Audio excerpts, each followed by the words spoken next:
시청자 여러분 안녕하십니까? 12월 19일 금요일 매일신문 영상뉴스입니다. 헌법재판소가 오늘 법무부의 청구를 받아들여 통합진보당을 해산했습니다. 소속 국회의원 5명의 의원직도 모두 박탈했습니다. 박안철 헌재소장은 오늘 오전 10시 서울 종로구 제동 헌재 대심판정에서 열린 통진당 정당 해산심판 마지막 재판에 나와 피청구인 통합진보당을 해산한다고 주문을 낭독했습니다. 이는 우리나라 헌정사상 헌재 결정으로 정당이 해산된 첫 사례입니다. 김희수 재판관만 해산에 반대했으며 나머지 재판관 8명은 모두 해산에 찬성했습니다. 법무부는 작년 11월 5일 통진당의 목적과 활동이 헌법에 반한다며 정당 활동금지 가처분과 함께 정당 해산 심판을 청구했습니다. 법무부와 통진당은 지난달 25일까지 18차례에 걸친 공개 변론을 거치며 치열한 법리 공방을 벌여왔습니다. 대구시가 4급 이상 공무원을 대상으로 한 주에 한 번 이상 택시 이용을 강력 권유했습니다. 대구시는 4급 이상 간부 공무원들을 대상으로 주 1회 이상 출퇴근 및 출장 시 택시 이용을 주문하는 한편 택시 이용 활성화에 적극 나서기로 했습니다.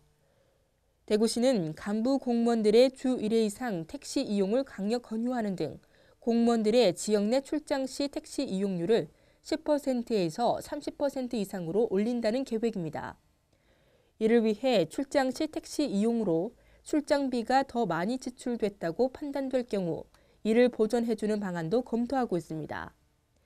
대구시는 올 8월부터 시 공무원 택시 이용 권장에 나서 지난달까지 540여 건의 500만 원 상당의 택시 이용을 이끌어냈습니다.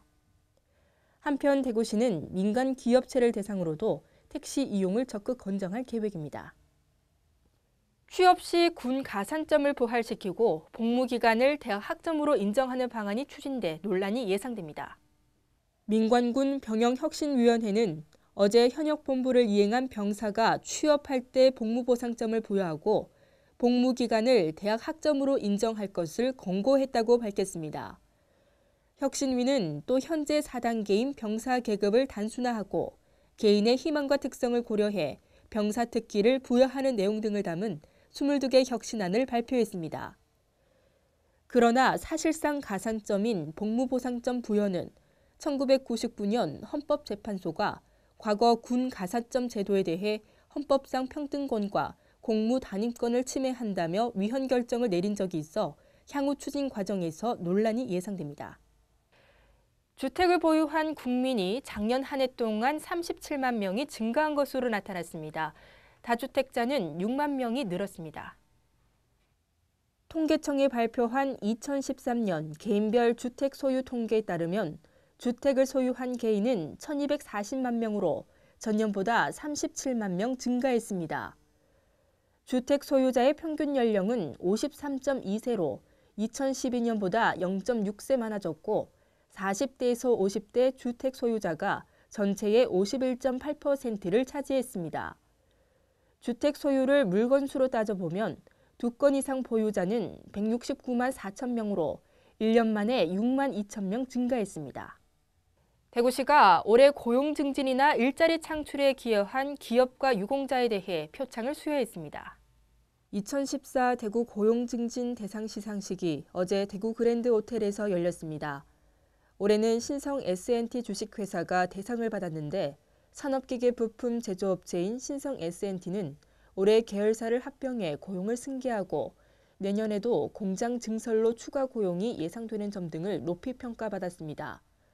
또 맞춤형 직업훈련과 취업 발전에 모범적인 대구 여성인력개발센터와 직매장이나 골목 분점 등 다양한 사업 시도로 마을 일자리 창출에 기여한 협동조합 농부장터가 표창을 받았습니다.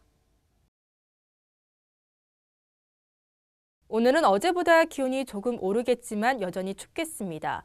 그래도 낮 동안에는 영상권에 머물며 활동하기 한결 수월하겠는데요. 대구와 경북 낮 기온 3도로 어제보다 조금 높겠습니다. 하지만 늦은 오후부터 내일 사이 전국적으로 눈 또는 비 소식이 있어서 다시 강추위가 찾아올 전망입니다. 건강관리에 더욱 신경 쓰셔야겠습니다. 이상으로 매일신문 뉴스를 마치겠습니다. 시청해주신 여러분 고맙습니다.